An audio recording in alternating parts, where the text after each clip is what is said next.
Ladies and gentlemen, welcome back. We're going to head into, I think it's going to be Fnatic Raid Calls, not Alive, we just saw him. Fnatic Raid Calls Moon up against Team Light's Kawaii Rice. I think that's the next match, TVZ. Oh, it was emailed to me. Oh, okay. Nice. So we're going to go into the first game. I know they're in their second game right now. We didn't want to jump into the second game just yet, but let me go ahead and get it. And we're going to be starting out. What are your experiences with both these players, Frodan? Well, I've had the pleasure of talking to Kawaii Rice a lot. I mean, not compared to you because you were a teammate of his. But, you know, Kawaii Rice is a really, I mean, he's kind of a reserved person, but his TVZ is actually really, really good. And, you know, Kawaii Rice is a high APM player, loves his bio, loves controlling multiple groups of units. And I've seen his play firsthand at MLGs, at LANs. I one time went up to a Seattle LAN. So he's actually a really good player, still really undiscovered, but I like the fact that, you know, he's definitely a player who always sticks through it. And, you know, I think TVZ is his comfort zone. As for Moon, I think Moon's, you know, is one of these players kind of like Grubby, just because he was focusing on Warcraft 3 and he was focusing on all these things. A lot of people kind of wrote him off, but Moon's shown that he can still compete. I mean, he's gotten to finals of, you know, DreamHacks, and he's been able to do really, really well. So I'm looking for a good play out of Moon as well. You know, I'm going to have to say that neither of these players are exactly favored, but Moon probably has a slight edge because he's played really high competitions at GSLs. Yeah, I have to agree. I mean, Moon, Artosis and Tasteless have said it before. He is the type of player that is just so dominant in the foreign scene, but he just has not been able to break out in the Korean scene as much. It's really interesting, but of course the former Warcraft 3 professional, as opposed, well, opposite, I think, Grubby, the other powerhouse player in Warcraft 3.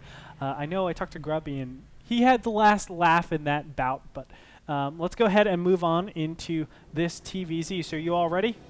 Yeah, well, it's still like loading right now for me. No problem. So we're going to watch Kawaii Rice versus Moon. Starting map is going to be Odyssey. I'm really looking forward to this.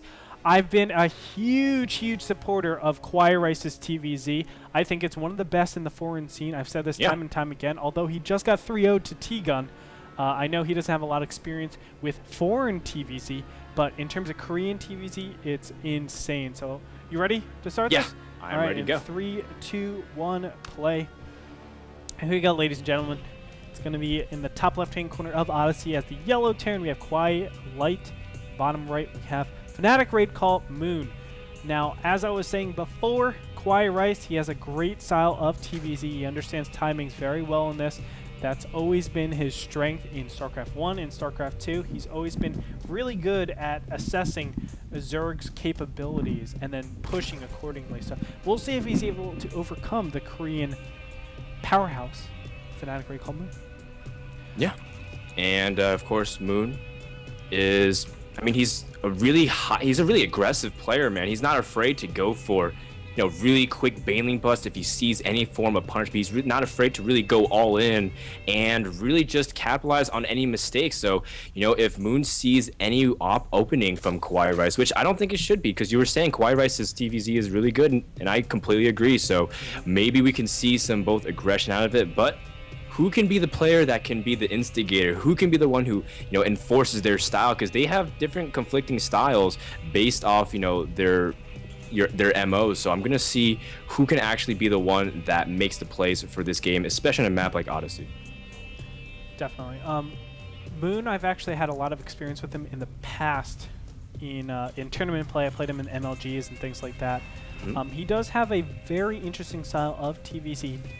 From what I've seen from him, he does favor that Muta play. Now, Muta play has kind of phased out a little bit. I'm interested to see if he keeps up with that. But he has been a fan of Muta play. He loves to do burrowed Banelings. He actually killed a ton with that little tactic where, you know, in the middle of fights, what he'll actually do is burrow Banelings. That way, no matter what, if the fight ends, you walk over those burrowed Banelings unsuspecting, and you just get completely smashed. So really cool little strategy, or tactic, rather, by Moon. We'll see if he actually does that in this game in particular. He also likes to hold all of expansions, especially against drop play, with spine crawlers. That's kind of a style that we have seen, you know, up and coming. It's normally if you have expendable resources, you have those, you know, the extra disposable income. But normally players, I think, just have that mobile army, Zergling, Baneling, Mutas, and just rely on that to defend them against things. Moon doesn't really do that, so we'll see a little bit of drop in mineral counts and drone counts, especially in that mid game. But we'll see if it's worth it or not, depending if Kawaii Rice goes for that push style or that aggressive style.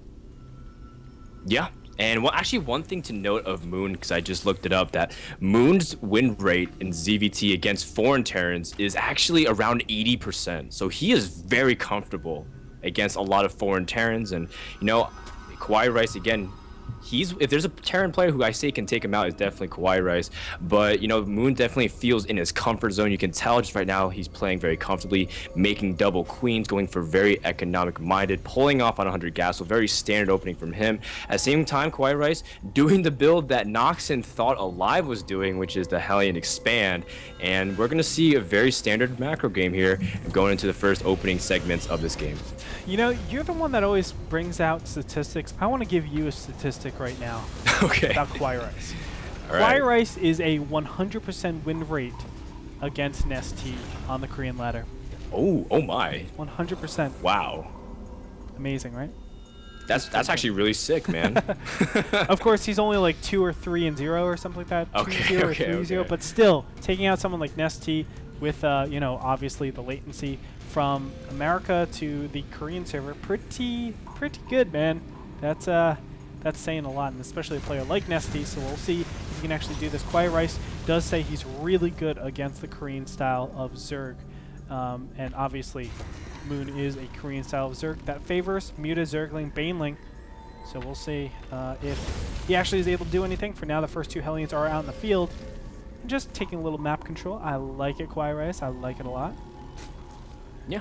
And that's kind of what, you know, a lot of Zergs are accustomed to, losing map control to early game Hellions. You can see Moon so accustomed to it, the fact he's already got double queens ready, although has to be really careful. He's leaving a small little gap here. Nope, his 3rd queen just finished, and he's going to be able to actually move out here, making sure to prevent anything. I like that he's also connecting his bases, and creep tumors are very nice there. And Kawaii Rice just doing some minor harassment here. And looks like, oh, he actually gets up the ramp. That's huge, Gretorp. Yeah, what he was trying to do in that beginning stage. Oh, Evolution Chamber goes down, but it's not going to be in time. It actually, there's a huge opening over there. Now the drones are going to be fired up. It looks like 4 drones are going to go down in that little burn. 2 more. Oh my God, this is so many drones. The drones are all lining up. Oh my God. So, holy. Check. that was really good, man. These Hellions have been paid for. I mean, if you know, Kawaii Rice took out some student loans on that, but he has been paid back in interest just because there's so many drones that have been killed. 13 drones have been exterminated off of this Odyssey map, and you know, that was really good for just 4 Hellions. And all of a sudden, Moon can't really do a lot here. He's just gonna have to drone up. He's gonna have to see if he can apply some minor pressure with Zerglings, but he's going to scout what he already suspected, is that Kawaii Rice is expanding behind this. Kawaii Rice doing a very good job with those early game Hellions. And he is teching up to, it looks like, reactored starport, so you'll have that double medevac production. That's going to give him all the map control in the world. And it will disable Moon from actually taking this 3rd if he goes for something like a Muta opening. That's going to be very difficult to... Right now, I think Moon is kind of forced into going Zergling, Roach, Baneling in this early game stage, or at least a combination of that. Either just Zergling, Roach, or Zergling, Roach, Baneling, or Zergling, Baneling, something like that. We do see a Baneling nest that's going down, the 2nd, 3rd, and 4th gas going up. A macro hatch as well. A little bit interesting. I thought a Roach Warren would go down. He needs a lot of units right now at this point just to keep up with the mobility. It's going to be very hard, as I said, Frodan, it's going to be very hard, I think, to keep this 3rd base.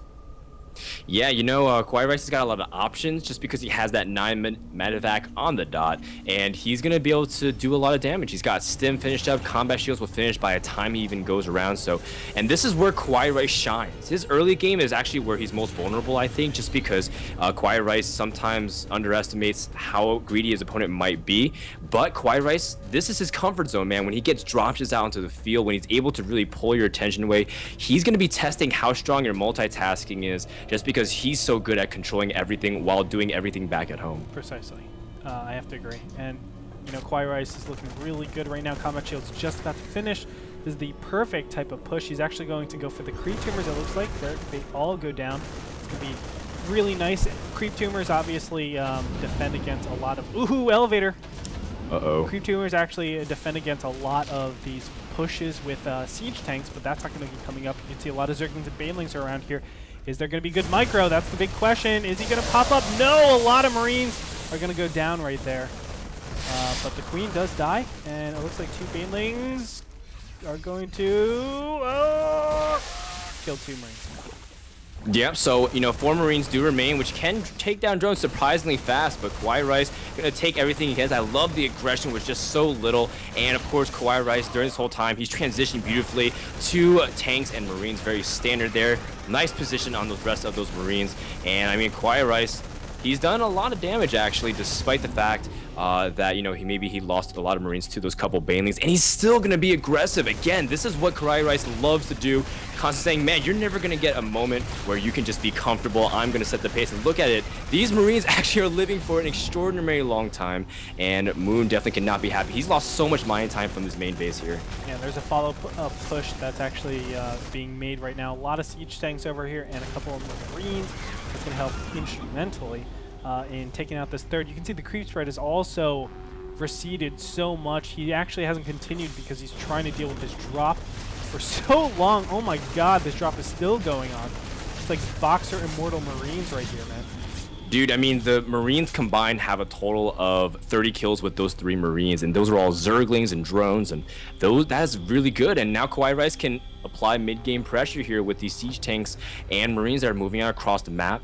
What does Moon have? He's actually droning. His Spire isn't even done.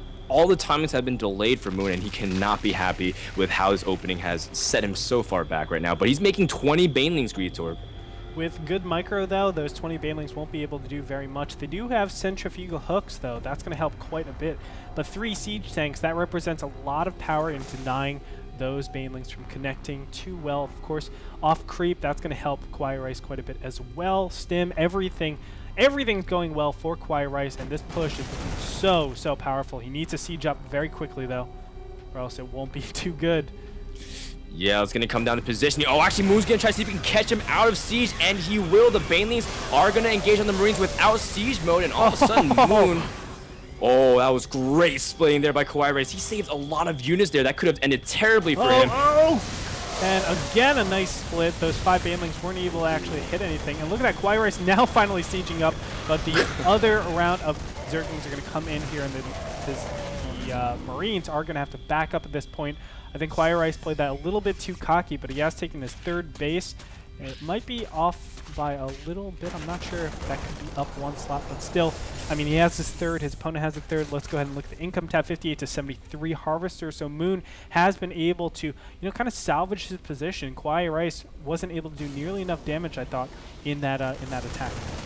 Yeah, I mean, looks like we do see a counterattack here from Moon in the north side, but looks like Kawaii Rice should be able to deal with that with siege tanks.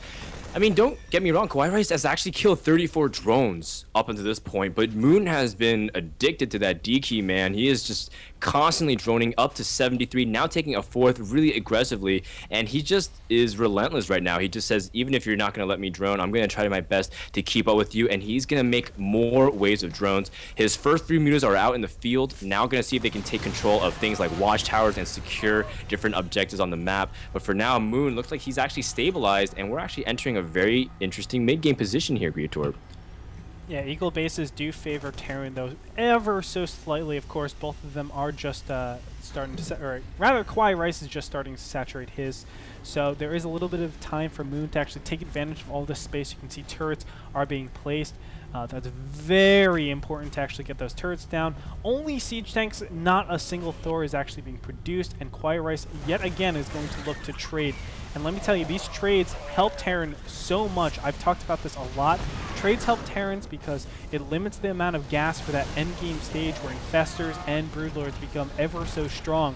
If you force the Zerg to actually keep going for something like Banelings, obviously that is opportunity cost in Infestors, in Banelings. It helps out so much with just dealing with them at that later game stage. Absolutely, so that's a great little thing there. It looks like Moon's actually going to fly his mutas directly into a Marine pack at Kawaii's natural, and, you know, he'll definitely take that. Meanwhile, Kawaii Rice raining fire onto this third from Moon. We have a lot of action going on. We see a huge mutiling flock going in for Kawaii's Marines, and he's going to pull back to his siege tank line. And Moon, he's committed, man. He's going to go ahead and dive a lot of these units, and Kawaii Rice actually doesn't have that many Marines left because the majority are cleaning up the third and fourth bases of Moon. And what do you think about this counterattack here from Moon? Is it definitely what he needs to do in this scenario? Right now, Moon is pretty far behind now. Kawaii Rice is just going to retreat. He has a better army composition at this point. It's much bigger. You can see 140 supply to 149. Normally, Zerg is nicely ahead, but look at this. Moon's actually going to be able to pick off this one orbital command center. Oh my god, he actually leaves it with only 35 hit points left. Wow. Oh man, that might have been like the way he got back into this. Maybe, possibly. I mean, only being on 4 gas limits you so much. Moon is not in a good position because obviously he can't make Banelings and Mutas at the same time. He needs to commit some of those Zerglings to Banelings, else, you know, this 2-2 that is being upgraded, that's going to be very hard for Moon to actually deal with. And let me tell you, I think Kawaii Rice is looking so nice in this game number 1. Yeah, I love the fact that Kawaii Rice said, okay, you know what, you're counterattacking me, I'm going to hold off. I'm going to take 2 of your bases.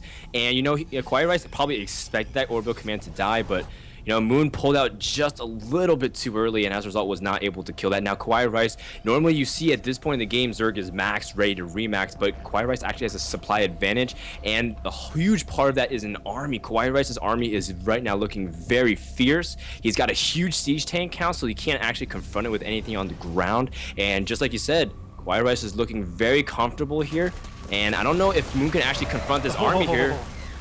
Sorry, a lot of Zerglings are going to die right there, but yeah, as you're saying, I don't think he can confront it just yet. I mean, right now what Moon is doing is just trying to stop the inevitable push, but the push is coming up here. This is going to be so deadly. I mean, what can Moon actually do? He doesn't have any Banelings in this army. Obviously, it empowers the Zerglings like crazy. There's a ton of siege tanks, which really don't do that much, but Kawaii Rice is actually going to lose this top command center. But they really don't do that much, and I mean, Moon, I don't think really has a way to deal with his army. He doesn't have anything that actually represents a good defense. He just has to limit himself to just counterattacking. Yeah, and that's the only option he has. The Marines are rushing over to the scene, and Moon is doing everything in full force. He's committing all of his mutas, man. He's not pulling back whatsoever, and looks like Kawaii Rice forced to pull back some of his Marines from the bunkers and try to do it, but his army at the front of Moon's natural is ready to engage, and he's taking such a strong position. The siege tank formation is beautiful, staggering it all across the entire middle of the map, and Kawaii Rice, a little bit of lack of diligence with turrets at his third, but he's still trying to hold on, and he's doing a good job there, as right now he is completely sieging Moon, and Moon only has Banelings and Zerglings back at home. He's trying to mass a huge force, but I don't know if it's actually going to be the amount he needs. There are a lot of siege tanks, and those Banes are going to go down a very narrow choke here, Gretorp. Yeah, and you know what? Kawaii Rice even has 3 siege tanks all the way in the back. That might be something that'll help out Moon, but in this position, I feel like Moon is just in such a bad position. There we go. He's actually moving down the ramp.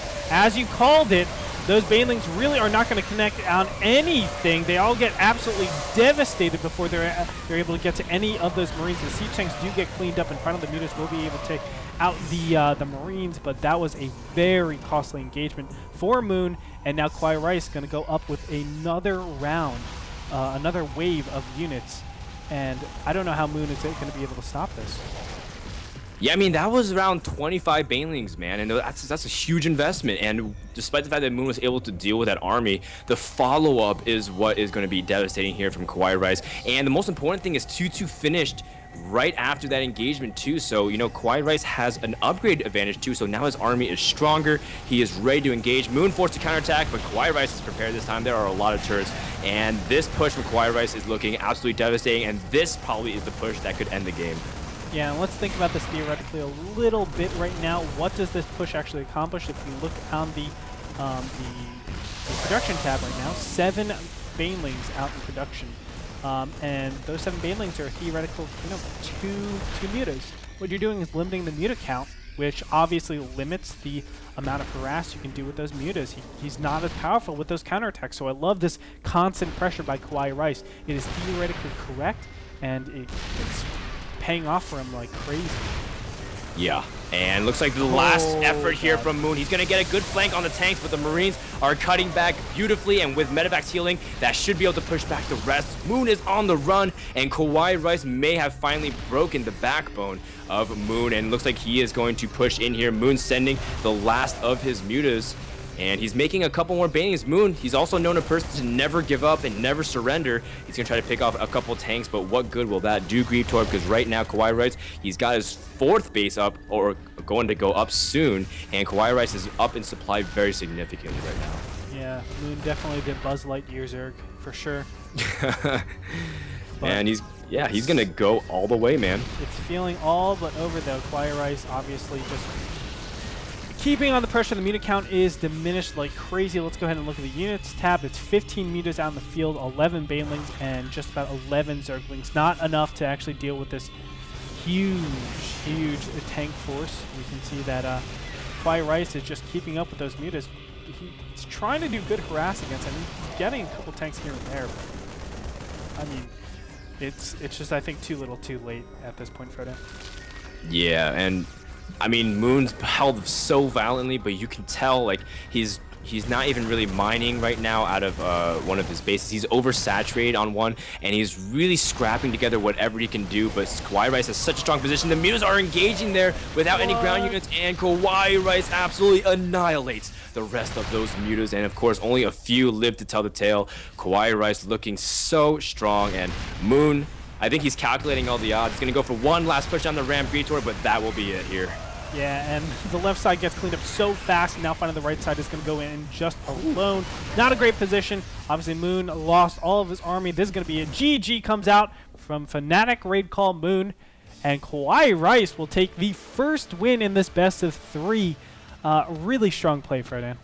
Yeah, dude. I mean, just like we were saying, as soon as Kawaii Rice got that early game advantage, being so effective with, 3 Marines, I mean, the mid game, just like we were saying, man, is where he's comfortable, and that's his danger zone, man. I mean, that's if you're letting Kawaii Rice go in with an advantage when he's got Medevacs out and he's gonna be able to do all that things, you're in for a world of pain. Kawaii Rice showing why his TVZ is top notch. Exactly, and we could attribute that whole game to the first 4 Hellions. And let me explain to you a little bit of what Kawaii Rice actually did. He poked in there and he was attacking the queen. Normally, the Spinecrawler is in a good position, but obviously there was just a little bit of falter with Moon. He didn't get his Spinecrawler into position really nicely. I love what Kawaii Rice did. So he pushed forward, and he was faking actually going into the natural. Normally, when that happens, Zerglings will rush up, and that's what he was actually trying to see. What is your Zergling count? That's probably one of the most important things because it gives you indication if you're droning up hard or if you're going for some sort of all-in. He pushed forward and didn't see any Zerglings at all. And immediately he made the snap call, I can actually go in there and punish my opponent for just going mass drones. And that's exactly what we saw from Moon. He was just going mass drones that whole time. So it was actually pushing forward. What you're looking for is the Zergling count. No Zergling count. Okay, I can go in. If he sees the Zergling count, he just backs up and says, I can't do anything about that because the Zerglings are defending really nicely. So a really nice read out there from Kawaii Rice, and that gave him the big advantage in the beginning. He was able to continue that on a little bit later and obviously keep up the constant pressure. Constant pressure with successful exchanges really favor Terrans in that position. Absolutely. So it looks like we're going to get ready to go into the next replay. And, I'm looking for Moon to... I mean, like, what can you really suggest to Moon? Because during the whole time, he just had to be prepared. But just like you said, that fake out at the natural was so devastating. I mean, Kawaii Rice even followed up with scans, taking out creep tumors, making sure to be very forthcoming and hiding the fact that he was elevatoring in. And Moon was just not prepared for that. So Kawaii Rice showing devastatingly good decision making and being able to really follow up with those transitions. So yeah. I'm looking at game number 2. Moon should come out of the gates firing here.